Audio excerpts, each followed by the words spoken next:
이제 공관복음서부터 시작을 합니다.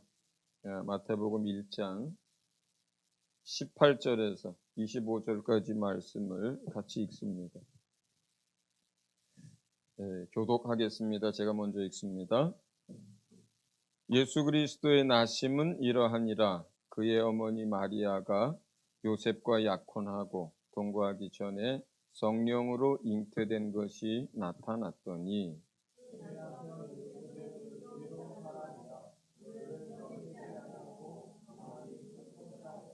이 일을 생각할 때에 주의 사자가 현몽하여 이르되 다윗의 자손 요셉아 내 아내 마리아 데려오기를 무서워하지 말라. 그에게 잉태된 자는 성령으로 된 것이라.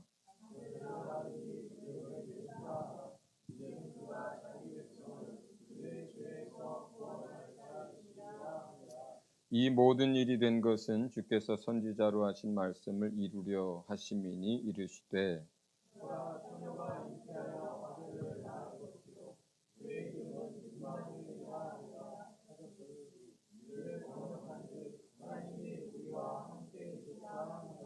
요셉이 잠에서 깨어 일어나 주의 사자의 분부대로 행하여 그의 아내를 데려왔으나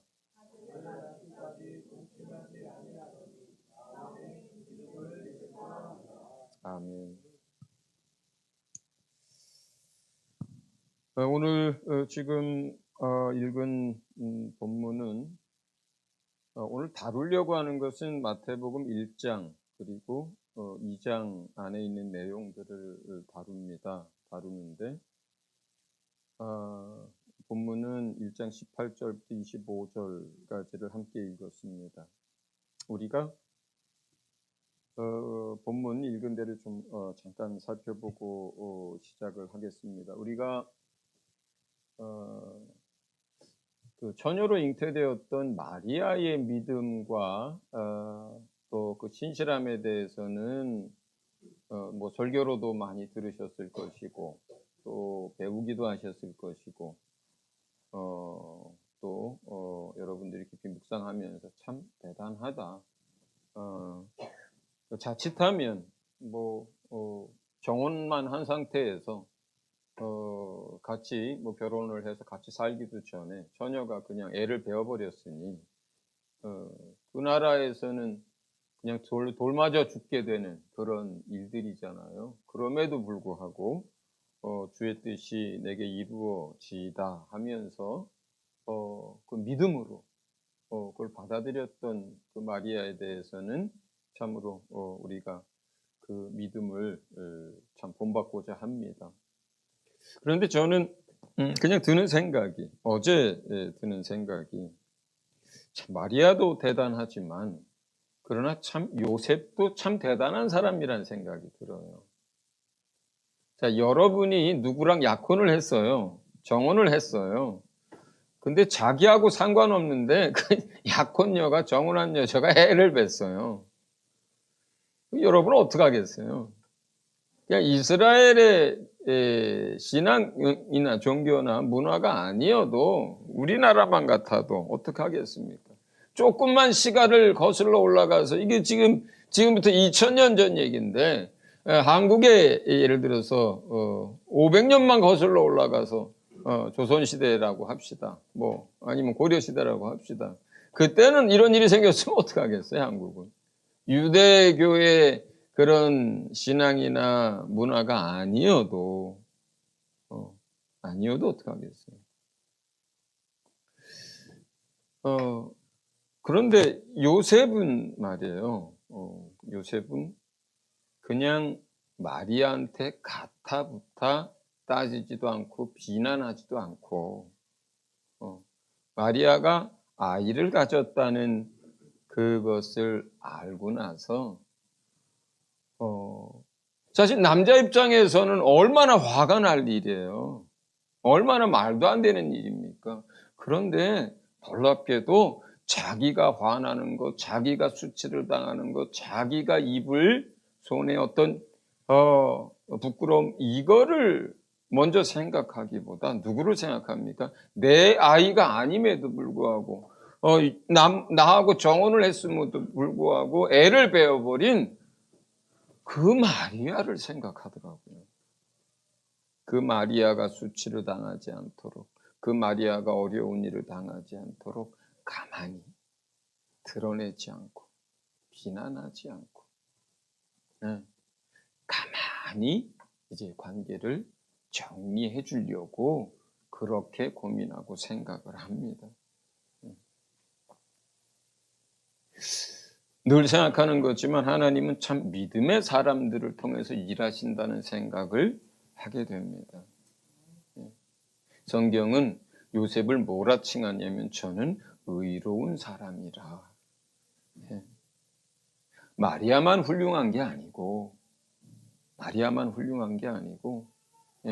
법적인 아버지로서, 혈통적인 아버지는 아닌 법적인 아버지로서의 역할을 맡겨주시는 그 요셉의 믿음과 그 의로움 또한 참으로 훌륭한 사람이었다는 생각이 들어요. 하나님은 이렇게 정말 죽으면 죽으리라 하는 믿음으로 주님의 그 일하심과 그 뜻을 받아들였던 마리아나, 또 정말로 자기의 형편과 어려움과 부끄러움을 돌아보지 않고 그 마리아를 생각하고 부끄러움을 당하지 않게 하고 세상으로부터 비난과 버려짐을 당하지 않게 하고 돌 맞아 죽지 않게 하기 위해서 가만히 그 한 영혼을 이제 생각하고 했던 그 의로운 요셉을 통해서, 그 믿음의 사람 요셉을 통해서, 그 요셉과 그 마리아를 통해서 하나님의 아들 예수 그리스도를 이 세상에 보냅니다. 우리가 믿음이 있다면, 우리가 하나님 앞에 정말 믿음의 삶을 살려고만 한다면 하나님께서는 우리들을 사용하시리라고 믿습니다. 이 마지막 시대에 반드시 우리가 비록 작고 연약한 그릇이라 할지라도 하나님 우리를 통해서 일하실 거라고 저는 기대합니다. 조금 얘기가 빗나갑니다만 지난주에 제가 그 미국에 있는 예일 대학인가 하버드인가 그 아주 유명한 교수님이 하는 강의를 잠깐 들었어요. 그 어떤 그런 강의를 주로 이렇게 그런 주제를 이렇게 유튜브에 이렇게 올리는 그 사람들 통해서 그걸 이제 들었는데, 코로나가 진행되는 것에 대한 이야기를 하더라고요. 코로나는 이제 그 교수님은 이제 인류의 어떤 역사에 대해서, 그 다음에 사람들의 심리에 대해서, 또 사회학에 대해서 공부하고 가르치는 이제 저명한 교수님인데, 그분은 그 1900년 초에, 그러니까 1918년에 스페인 독감이 시작이 됐더라고요. 그래가지고 그 스페인 독감이 전 세계에 퍼지는데 거의 1년 반, 2년 가까이 걸렸고, 그때 수백만의 사람이 죽었거든요. 그런데 그 스페인 독감이 이제 전 세계에 퍼지면서 사람들이 죽고, 그 다음에 그 스페인 독감이 잠잠해지면서 두 번째 그 삶과 사회가 회복되는 시간들, 그게 두 번째 단계, 그게 한 2년 걸렸고, 그 다음에 미국에 이제 그 또 전 세계에 공황이 왔던 이제 1929년까지, 그 전까지, 그러니까 한 7, 8년 이상 된 것 같아요. 그때를 3단계로 봤는데, 그러니까 지금 코로나도 그때와 다르지 않다는 거예요. 이제 그 사람을 보고 역사를 보고 과거의 경험들을 비추어 봤을 때. 그래서 코로나 팬데믹이 이제 한 2년 정도 지나면서 이게 이제 잦아들 거다. 그러니까 감염이 되었든 백신에 의해서든 한 85% 정도가 이제 백신을 맞든 감염이 되든 어쨌든 항체가 생기면 더 이상 확산될 수가 없다 그러더라고요. 전염병이라는 게. 그 다음에 이제 그 코로나로 인해서 모든 것이 무너졌던 또 이제 그런 인류의 삶이 회복되는데 시스템이 회복되는데 거의 한 2년쯤 걸린대요. 그래서 이제 회사, 그 다음에 제조업, 그 다음에 어떤 시스템, 또 어떤 삶 이런 것들이 회복이 된다고 하더라고요. 그 다음에 그게 회복되면 엄청난 열정과 엄청난 소비와 엄청난 욕구 분출의 시대로 들어간답니다. 그동안 눌려 있었던 거 있잖아요. 만나는 것도 눌려 있죠. 노는 것도 눌려 있죠. 여행도 눌려 있죠. 소비도 눌려 있죠. 이게 팬데믹 끝나자마자 이렇게 확 되는 게 아니라 삶이 회복되고 사회가 회복되고 시스템이 회복되고 경제가 회복되고 이동이 회복되고 나면 그 다음에 엄청나게 분출을 한대요. 예. 스페인 독감 후에 그랬대요. 그 엄청나게 분출을 하는 그때의 시대의 끝에 그 공황이 있었다 그러더라고요. 대공황이. 근데 그 교수님이 그렇게 이제 우리의 욕구들이 분출이 되는데 이 얘기를 하더라고요. 이번에 그게 이제 분출되는 그 시기가 오면 여러 가지 눌렸던 욕구가 분출되는데 그 중에 하나 우리가 주목하고 생각해야 될 게 성적인 욕구에 대한 폭발적인 분출이 될 거다 이렇게 얘기를 하더라고요. 그러니까 성적으로 엄청 자유롭고 엄청 이제 그 욕구들을 이제 따라서 생활하고 그런데 그게 지금은 이제 IT나 메타버스나 또 사람들이 자유를 갈망하는 것이나 눌렸던 어떤 그 갈망에 대한 욕구들 때문에 엄청난 우리 기독교 입장에서 볼 때는 엄청난 성적 타락의 시대가 올 거다 이렇게 얘기를 하더라고요. 그 얘기들을 들으면서 정말 우리가 이제 마지막 시대에 들어갈 수도 있겠구나. 정말 그럴 수도 있겠구나.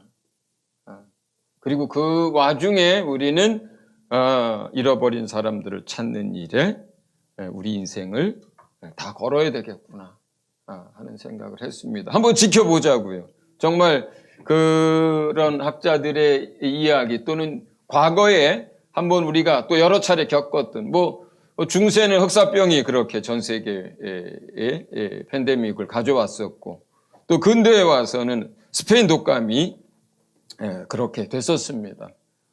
그렇다면 이번에 코로나 이후의 시대에도 그런 역사가 반복될지 그러면서 정말로 성적 타락과 욕구의 분출과 어떤 이러한 시대로 우리가 들어가게 될지 한번 지켜보면서 우리가 좀 더 정신을 바짝 차려야 될 것 같습니다. 자, 그러면 예수 그리스도의 탄생과 관련돼서 몇 가지 오늘 여러분에게 말씀을 전합니다. 제가 주보에는 7가지를 적어놨는데요. 그 가운데 4번째 그리고 참빛에 대한 것 5번째 하나님의 아들에 대한 것 그 다음에 7번째 은혜마치 인리로 오신 분에 대한 것은 요한복음에서 요한이 예수의 나심과 관련돼서 설명하는 것입니다.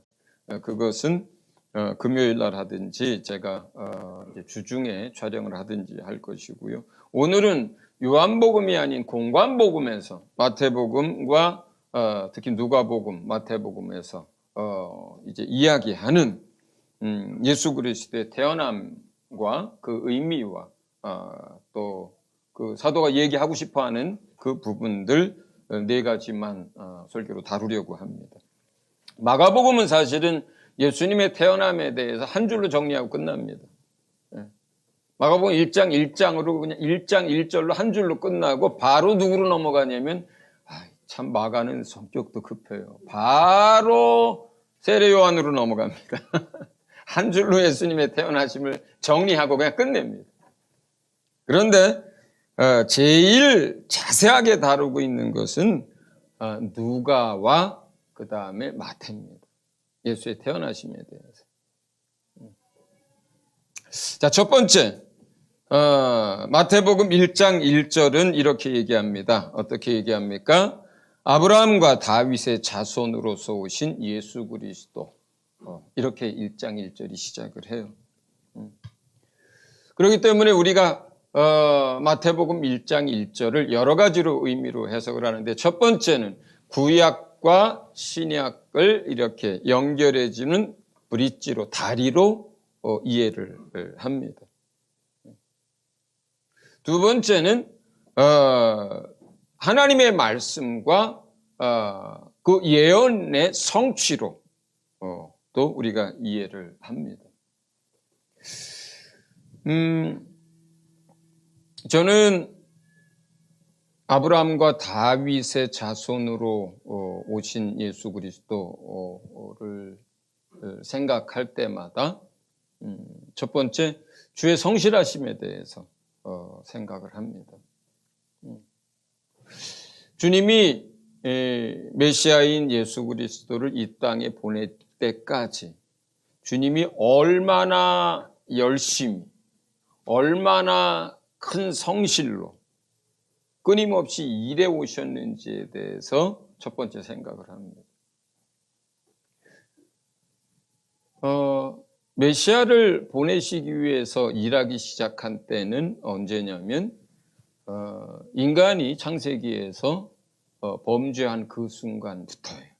그 순간부터 정말로 2000년 전에 예수님이 이 땅에 오실 때까지 성경은 하나님이 어떻게 일하고 계신지를 잘 보여주고 있습니다. 영원전부터 가지고 계셨던 하나님의 계획, 하나님의 뜻, 하나님의 경륜에 대해서는 사실 성경 여기저기에 조금씩 그 비밀을 담아두었어요. 그래서 그것은 구약 시대의 많은 선지자들이나 또 하나님에 대해서 많은 것들을 알았던 하나님의 종들에게도 대부분은 그것이 비밀로 감춰져 있었습니다. 사도 바울은 그래서 그 하나님의 전체적인 뜻과 경륜과 계획들은 예수 그리스도가 나셔서 성령이 우리에게 가르쳐 주실 때까지 그것은 비밀로 있었던 것인데, 예수 그리스도가 오시고 성령이 오시면서 비로소 그 안에 있는 하나님의 놀라운 비밀과 하나님의 경륜들이 드러났고, 나는 그것을 알았고 내가 그것을 너희에게 지금 전하고 있다. 사도 바울은 그렇게 설명을 하거든요. 그러니까 인간을 구원하기 위해서 일하시는 그 구속사 말고 하나님의 전체적인 영원전부터 그 영원까지를 하나님이 하시는 일들에 대해서는 많은 것들이 비밀로 감춰져 있고, 또 오늘날에도 그것은 성령이 우리 안에 은혜 베푸시고 들을 귀를 주시고 볼 눈을 주시고 깨달을 수 있는 지혜를 주시고, 또 하나님을 정말로 그 사랑받고 하나님을 사랑해서 그 말씀을 따라 살려고 하나님 앞에 나아가는 사람들에게만 사실은 지금도 열려요. 성령에 의해서. 하나님의 놀라우신 그 계획과 경륜과 그 비밀들은. 그러나 구속사만큼은 성경에 수도 없이 드러냈고 말씀하셨고 선포했고, 그 계획을 비유로도 모형으로도 그리고 반복되는 주의 백성들의 역사를 통해서도 하나님이 어떻게 인류를 구원할 건지는 끊임없이 말해오셨습니다. 끊임없이 말해오셨어요. 히브리서 1장은 뭐라고 표현을 하냐면, 그 하나님이 그렇게 일해오신 것들을 하나님이 많은 하나님의 종들을 통해서, 다양한 방법을 통해서 지금까지 그 너희를 구원하는 하나님의 역사에 대해서 말해 왔거니와, 이렇게 얘기해요. 수많은 하나님의 종들을 통해서, 많은 다양한 방법을 통해서 하나님의 구원에 대해서 이야기해 왔다, 이렇게 표현을 합니다. 그렇기 때문에 성경은 사실은 하나님이 하신 많은 것들을 다 담아놓은 책이 아니라 뭐예요? 인류를 구원하시기 위한 하나님의 구원에 대해서 초점에 맞춰서 성경이 기록되어 있는 거예요.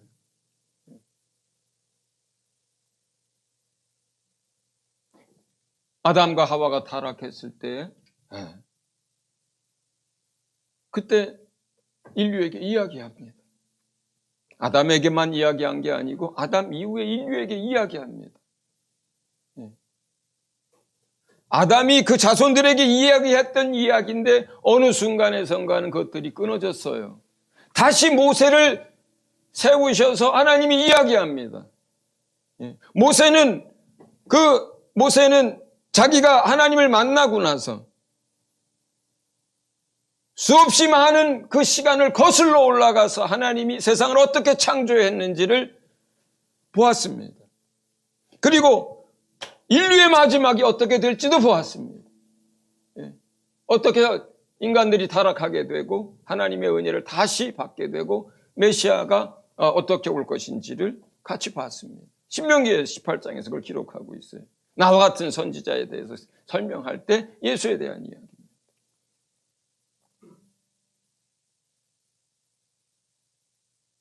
그 창세기에 뭐라고 기록되어 있습니까? 인류가 타락했을 때 여인의 후손에 대해서 얘기합니다.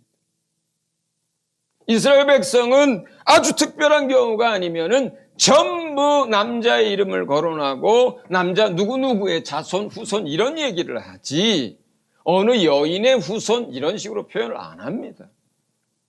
족보를 성경에는 얼마나 많이 기록되어 있습니까? 누구의 아들, 누구의 아들, 누구의 아들 할 때 전부 남자 중심의 자손을 이야기합니다.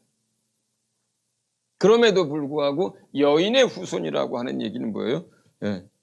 동정녀 탄생에 대해서 처녀가 아이를 갖고 태어나게 되는 그 이야기를 시작한 거예요. 아브라함을 불렀을 때 아브라함의 자손 이야기를 합니다. 메시아에 대해서 얘기합니다. 모세를 불렀을 때 나와 같은 선지자로 올 메시아를 얘기합니다. 다윗을 불렀을 때 내 자손 이야기를 합니다. 영원한 나라를 다스릴 왕으로서. 이스라엘이 흥할 때, 이스라엘이 반역할 때, 그리고 이스라엘이 멸망당해서 바벨론으로 포로로 잡혀갈 때, 그 모든 이야기들을 할 때마다 그 모든 이야기의 중심은 메시아에 맞춰져 있어요.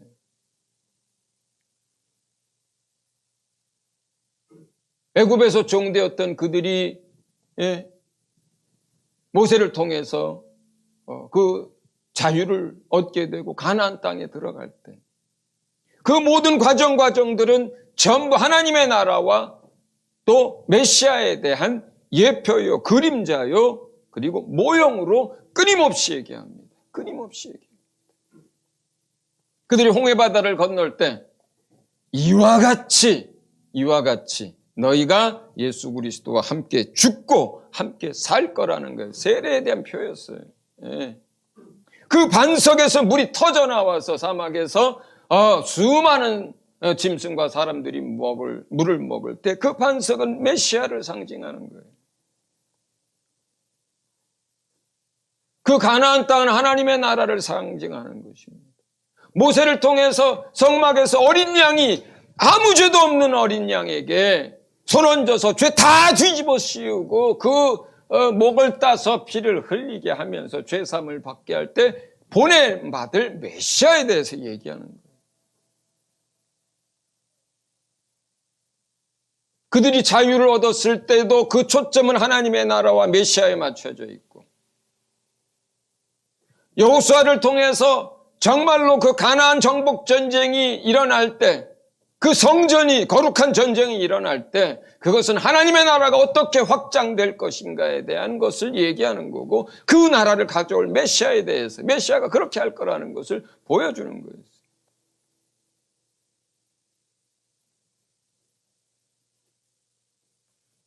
그 나라가 흥하게 됐을 때도 다윗을 통해서 이와 같이 하나님의 나라가 만들어질 것에 대해서, 그리고 그 자손을 통해서 그 나라가 완성되고 임할 것에 대해서 이야기했습니다. 그 나라가 반역하고 망가지고 패역하고 온갖 죄를 지으면서 정말로 짓밟아지고 그 나라가 완전히 망하게 되는 그 와중에도 선지자들을 통해서 끊임없이 이야기했습니다. 포도나무에 열매가 없고 외양간에 소도 없고 아무것도 없고, 그럴지라도 구원의 하나님을 찬양할 수 있었던 건 뭡니까? 메시아를 통해서 이루어질 회복과 구원에 대한 것들이에요. 그들이 망하지만 결국은 다시 하나님이 회복시킬 거라고 예레미야가 얘기하고 이사야가 얘기하고 에스겔이 이야기합니다. 어느 날 갑자기 요셉과 마리아에게 그러한 일들이 일어난 게 아니에요. 인간이 타락할 때부터 예수님이 오실 때까지 하나님은 끊임없이 하나님의 종들을 통해서 그 일들을 하시겠다고 했고, 그 종들을 통해서 일을 해오셨고, 그리고 말씀하셨어요. 당신의 계획을. 얼마나 하나님이 뜨거운 열정을 가지고, 얼마나 큰 열심을 가지고 성실함으로 일하셨는지, 마태복음 1장 1절 아브라함과 다윗의 자손으로 오신 예수, 이 말 속에 그 모든 하나님의 구원의 열심과 성실하심이 들어가 있는 내용들입니다. 내가 말한 대로, 내가 예언한 대로, 내가 계획한 대로. 그래서 첫 번째는 성실함에 대해서 우리가 보게 되고, 두 번째는 하나님의 전능하심에 대해서 보게 됩니다. 하나님의 전능하심에 대해서 보게 됩니다. 계획한 것을 다 이루시는 하나님에 대해서 보게 됩니다. 말로 선포한 것들을 정확하게 이루시는 하나님에 대해서 우리는 보게 됩니다. 예수 그리스도의 나심뿐만 아니라 심지어 예수님께서 입고 있던 그 옷을 제비 뽑아서 찢어 나누게 될 것이며, 목마르다 하는 말 한마디 표현에 이르기까지 하나님이 하신 말씀에 대해서, 하나님이 하신 계획에 대해서 어떻게 100% 완전하게 이루시는 하나님인가, 그 전능하신 하나님의 모습을 보게 됩니다. 세 번째는 하나님이 만물의 주관자 되시고 역사를 주관하시는 것을 보게 됩니다. 이스라엘의 모든 역사를 주관하시는 하나님이 세상의 모든 역사도 주관하시는 하나님입니다. 그 욥과 마리아를 통해서 당신의 아들을 보내시기까지 하나님이 그 모든 것들을 주관하셨어요. 계획하셨어요. 그리고 선포하신 말씀들을 하나씩 다 성취해 가면서 결국 요셉과 마리아 그 가정을 통해서 하나님이 당신의 아들을 세상에 보내셨습니다. 우리가 이 말씀을 보면서 우리 안에 계신 그 하나님이, 지금 우리 가운데서 역사하시는 하나님이 우리를 향해서 하신 말씀들이 있습니다. 우리를 향해서 기대하시는 말씀들이 있습니다. 메시아를 통해서 이루신 그 하나님, 그 말씀에 대해서 성취하신 그 하나님, 그 모든 것을 주관하신 하나님이 오늘날 여러분 한 사람 한 사람의 인생 속에서도 동일하게 역사하시는 하나님이신 줄 믿으시기 바랍니다. 우리를 향하신 성실하심에 대해서 성경은 얘기합니다. 우리를 향하신 기대에 대해서 뭐라고 성경은 얘기하냐면 하나님의 성실하심이 그 기대대로 너희 가운데 역사할 거라고 얘기합니다. 예. 하나님의 전능하심이 우리를 향하신 하나님의 선포하신 말씀들을 그대로 다 성취하실 것이라고 얘기합니다. 만유의 주제가 되신 그 하나님이 예수 그리스도께서 이 땅에 오시는 것뿐만 아니라 다시 오실 것에 대해서도, 세상을 심판할 것에 대해서도, 천년왕국에 대해서도, 새하늘과 새 땅에 대해서도 어떻게 이루어요? 완전하게 그 모든 것들을 이루실 거라고 얘기합니다. 온 세상이 코로나19가 덮고 있지만 그러나 세상을 주관하는 건 누굽니까? 그 역사를 주관하는 건 누구예요? 여러분의 아버지입니다. 할렐루야. 네. 모든 것들은 이 인류의 역사는 하나님이 계획하고 하나님이 허용하고 하나님이 이끄시는 대로 그 스케줄대로 가는 것뿐이에요. 예, 그렇기 때문에 우리가 두려워하지 않습니다. 네. 하나님이 모든 것들을 이루어 가신 것처럼 앞으로의 남은 것들도 이루어 가실 것들을 우리가 믿기 때문에 그렇습니다. 두 번째는 이름에 관한 것입니다. 오늘 읽은 본문에 보면은 그 이름을 예수라 이렇게 하라고 합니다. 그리고 다시 이사야서 7장은 그 이름을 뭐라고 하냐면 임마누엘이다 이렇게 얘기합니다.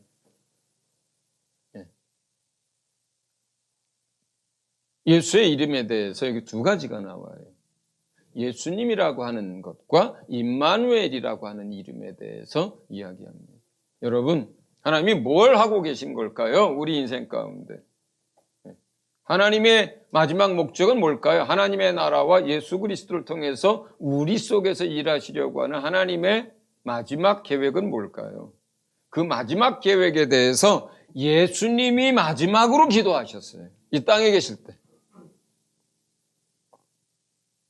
예수님이 뭘 기도했을까요?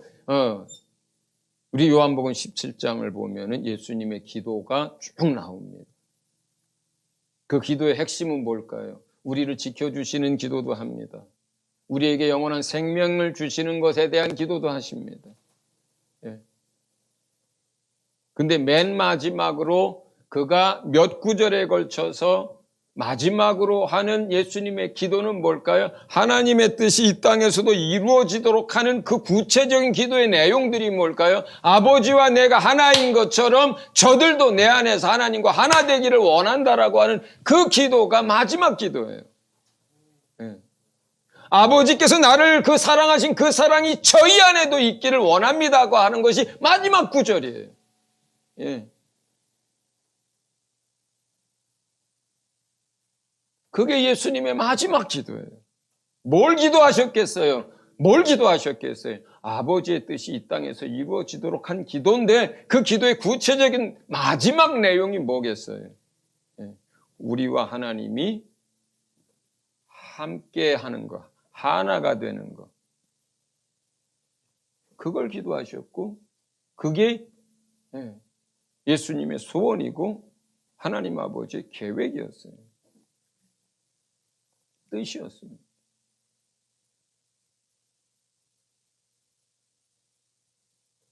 회개는 왜 합니까? 여러분들. 내 마음에 죄 지은 것들이 가책이 돼서 그거 벗어버리려고 회개합니까? 그런 부분도 있지요. 회개 왜 합니까? 후회가 되는 것들 때문에 합니까? 그런 것도 있지요. 회개 왜 합니까? 심판받지 않으려고 합니까? 그런 것도 있지요. 벌받지 않으려고도 할 수도 있지요. 회개 왜 합니까?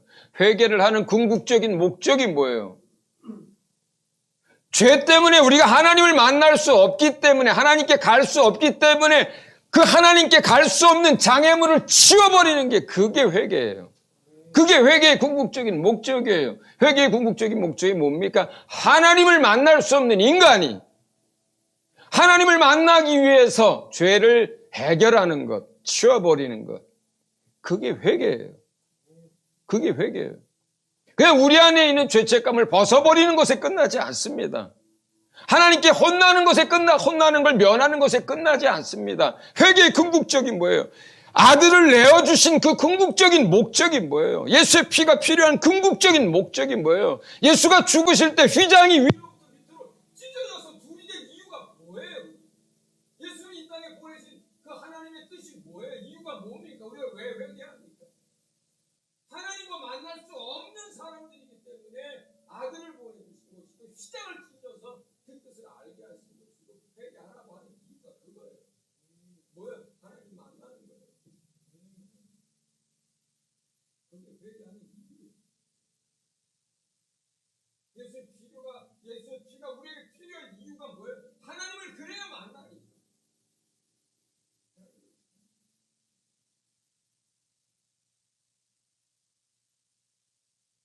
예수라는 이름이 뭡니까? 자기 백성을 그들의 죄에서 건져주시는 것, 구원하시는 것. 그거잖아요. 그런데 그렇게 예수가 죽어서 우리의 죄의 문제를 해결한다고 해요. 그 궁극적인 이유가 뭡니까? 임마누엘이 그게 궁극적인 목적이에요. 그래서 예수의 이름이 임마누엘이 되는 거예요. 여러분,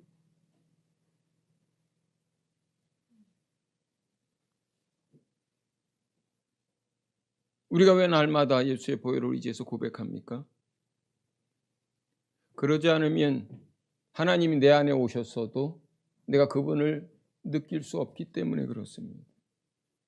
하나님이 우리 안에 오셨어도 그분이 우리를 통해서 일하실 수 없기 때문에 그렇습니다.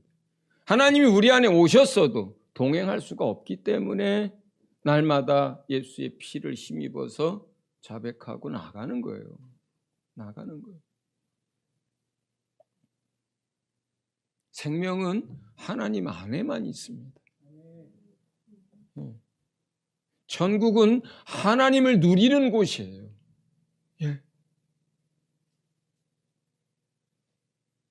우리가 하나님 안에 있고 하나님이 우리 안에 계셔서 우리가 하나님과 함께 할 때 하나님의 모든 것들이 우리의 것이 되고 하나님은 마음껏 당신의 것들을 우리에게 허락하시고 누리게 하시고 하나님과 우리와 함께 하기 위해서 이 모든 일들을 하고 계신 거예요. 예. 나머지 우리가 천국을 생각하면서 천국의 좋은 것들 이건 다 하나님과 우리가 함께 할 때에 얻어지는 부수적인 것들이에요. 그냥 그건 자동인 거예요. 하나님 나라에서 무엇 이것 때문에 하나님 나라가 소망되는 게 아니라 하나님을 만나면 나머지는 그 하나님 안에 있는 것들이기 때문에 자동으로 주어지는 것들이에요.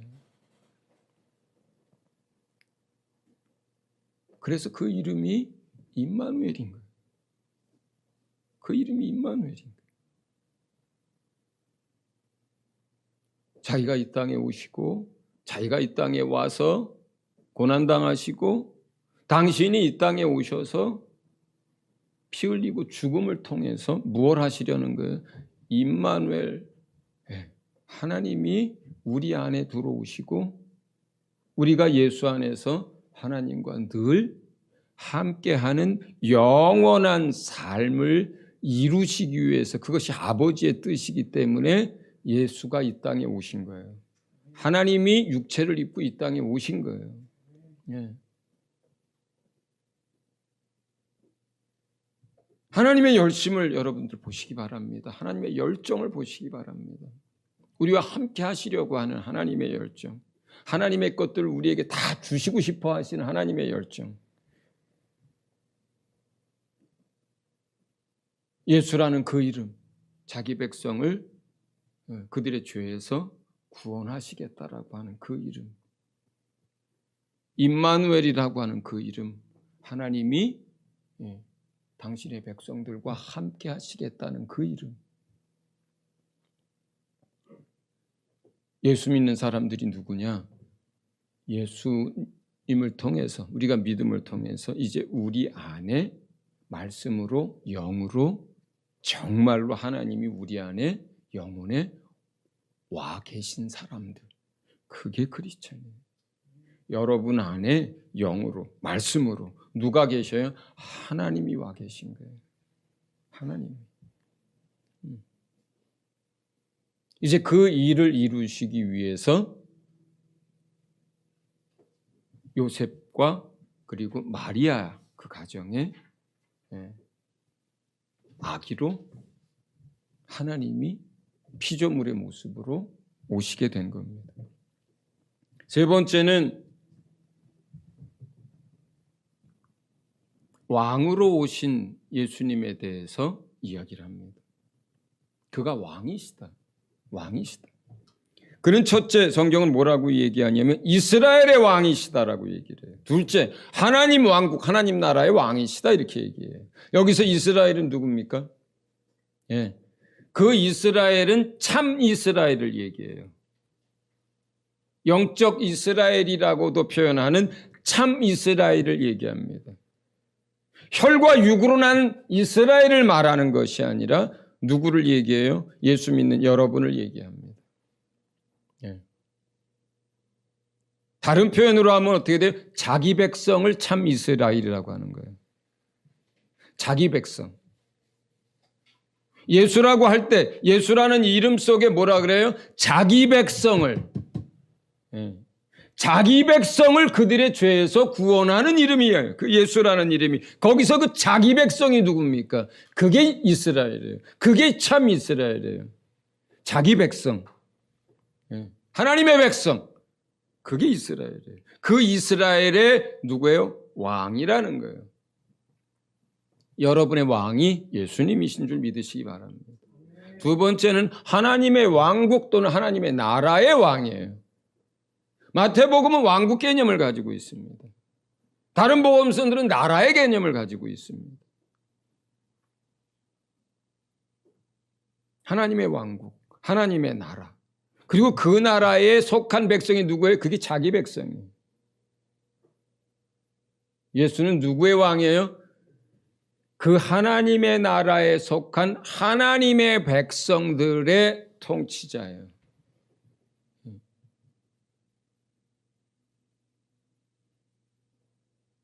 그가 왕으로 오신 것이라는 것을 마태는 무엇으로 설명을 하냐면 동방박사 이야기로 설명을 합니다. 동방박사 이야기로 설명. 만약에 육과 혈로 난 그 이스라엘의 왕이라면 그 이스라엘 백성의 어떤 사람들이 왕을 영접하고 그 왕에게 예물을 드려야 맞잖아요. 그렇잖아요. 그 육의 이스라엘의 왕이라면. 그런데 누구를 하나님이 통해서 왕을 영접하고 왕으로 오신 분에게 합당한 예물을 드리게 합니까? 이방인들을 통해서 그 일을 합니다. 그 일을 해요. 여기에 동방박사라고 하는 것은 그 당시 지혜자들입니다. 많은 것들을 배운 사람들이에요. 그리고 옛날에는 당연히 천문학을 공부하고 했던 사람들이에요. 역사도 공부했던 사람들이에요. 이 사람들이 어느 날 밤에 큰 별이 뜬 걸 봤어요. 각각 다른 곳에서 살고 있었던 사람들인데 그 세 사람 또는 네 사람이 한 동네 사람들을 얘기하는 게 아니에요. 동방에 있었던 어쨌든 각각 그때 살았겠죠. 근데 그 사람들이 다 봐요. 큰 별이 나타난 걸.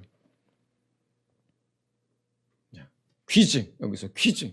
그 별이 이 동방 박사들이 예루살렘으로 오는데 예루살렘으로 올 수 있도록 계속 그 별이 인도했을까요? 아니면 그때 나타났던 별이 사라졌을까요?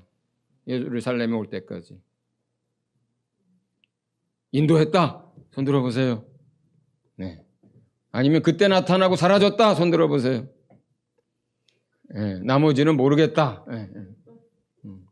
성경 표현을 자세히 보면요, 예루살렘까지 와서 이제 헤롯 왕도 만나고 또 했을 때, 그리고 나왔을 때 그때 다시 나타나요. 그 별이, 똑같은 별이 다시 나타나요. 그리고 그 예루살렘 상공에 나타났던 그 별이 어디까지 쭉 인도하냐? 베들레헴 마국간까지 인도합니다. 다시 나타났다는 말은 뭐예요? 사라졌다는 말이에요, 그 전에는. 그러면 동방에 있었던 이 사람들이 큰 별이 나타난 걸 보고 어떻게 예루살렘으로 왔을까요? 그건 그들이 이미 공부하고 들었고 역사 속에서 나타났던 하나님의 예언에 대해서 알고 있었던 거예요. 이스라엘에 주어졌던 그 예언에 대해서 알고 있었던 거예요. 다윗에게 주었던 영원한 나라에 대한, 왕에 대한 이야기들을 알고 있었던 거예요. 또 하나님이 그들에게 계시하시고 알게 하셨던 거예요. 생각나게 하셨던 거예요. 그 별이 그 별이라는 거. 뭐예요? 하나님이 그들을 초청하신 거예요. 그 별을 보고 그들은 예루살렘까지 오왔어요. 그들 스스로가 오다가 만났는지 뭐 어떻게 했는지 사전에 알고 있었는지 모르지만 그 사람들이 그 별을 보고 예루살렘까지 오게 된 거예요. 뭐예요? 왕으로 나실 이를 찾아서 경배하려고 거기까지 왔어요. 그리고 그것은 그들이 알고 있었던 거예요. 그렇게 왕이 나는 거에 대해서, 그 예언에 대해서. 그리고 그들이 처음에 동방에서 출발할 때부터 뭘 가지고 와요? 황금과 유압과 모략을 가지고 옵니다. 이게 뭡니까? 왕에게 드릴 예물이에요. 이 땅에 오시는 왕에게 드릴 예물을 처음부터 준비해 가지고 온 거예요. 왕을 만나라고 그러는데 빈손으로 와요? 그렇지 않잖아요. 그 시대에. 처음부터 그들이 이스라엘 왕에서 여기서 이스라엘의 왕으로 나신 이가 어디서 있느냐, 이렇게 어디서 나느냐, 이렇게 어디 있느냐 물어볼 때 처음부터 그가 이스라엘의 왕으로 오신 이를 찾아왔듯이 출발할 때부터 그 별을 보고 그 별이 그 별이라는 거 알았고, 그리고 처음부터 출발할 때 왕에게 드릴 예물을 준비해 가지고 온 거예요. 그리고 마국간에서 그 예물을 태어나신 예수님에게, 왕으로 오신 그분에게 예물을 드린 거예요. 마태는 지금 이 이야기를 하고 있는 거예요. 누가는 이것에 대해서 뭐라고 얘기하냐면, 그는 이방을 비추는 빛이요. 이방을 비추는 빛이요. 이렇게 얘기합니다. 그리고 그는 만민의 구원자다라고 이렇게 얘기를 해요. 만민의 구원자라고. 마태는 유대인으로서 예수 믿은 사람들, 또 유대인들을 향해서 그 아브라함의 자손이요, 다윗의 자손이요, 우리의 구원자가, 이스라엘의 영광인 그 메시아가 예수라고 하는 것을 설명하기 위해서 모든 초점이 그들의 종교에 맞춰져 있었지만, 그러나 누가는 뭐예요? 그 왕으로 오신 그분, 메시아, 그분은 이스라엘의, 혈과 육으로 난 이스라엘의 메시아가 아니라 그는 모든 인류를 비추는 빛이고 만민을 구원하시는 구원자라고 하는 사실을 누가는 이 본문에서 그렇게 설명을 하는 거예요. 그렇게.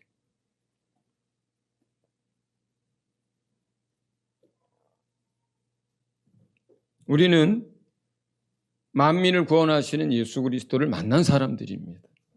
네. 그리고 우리의 왕은 예수 그리스도예요. 그리고 우리가 속한 나라는 뭡니까? 하나님의 나라, 하나님의 왕국이에요. 우리가 이 땅에서 우리의 남은 삶을 살고, 이 시대가 어떤 시대인지 상관없이 우리가 이 시대를 살면서 우리는 뭐 하는 사람들이냐? 하나님이 우리와 함께 계심으로 우리는 이제 아버지의 일을 하는 아버지의 백성들이고, 왕과 함께 더불어서 왕의 전쟁에 나아가서 함께 전쟁하는 왕의 전사들이고, 우리는 이제 이 땅 가운데서 이제 아직 그 안에 들어오지 못한, 그 하나님의 나라에, 그 왕국에 들어오지 못한 그 잃어버린 하나님의 백성들, 자기 백성인데 아직 들어오지 못한 남은 자들, 그들을 하나님의 자기 백성 되도록 하고, 그들로 하여금 세상 나라에 속한 자가 아니라 하나님 나라에 속한 자가 될 수 있도록 하는 그 일, 아버지께서 영원전부터 하시는 그 일, 예수께서 오셨던 그 이유, 그 일, 성령이 우리 안에서 오셔서 하시는 그 일, 그 일하는 사람들이 저와 여러분입니다. 네. 그리고 우리가 구원 얻고도 바로 하나님 나라 가지 않고 이 땅에 남아있는 이유입니다.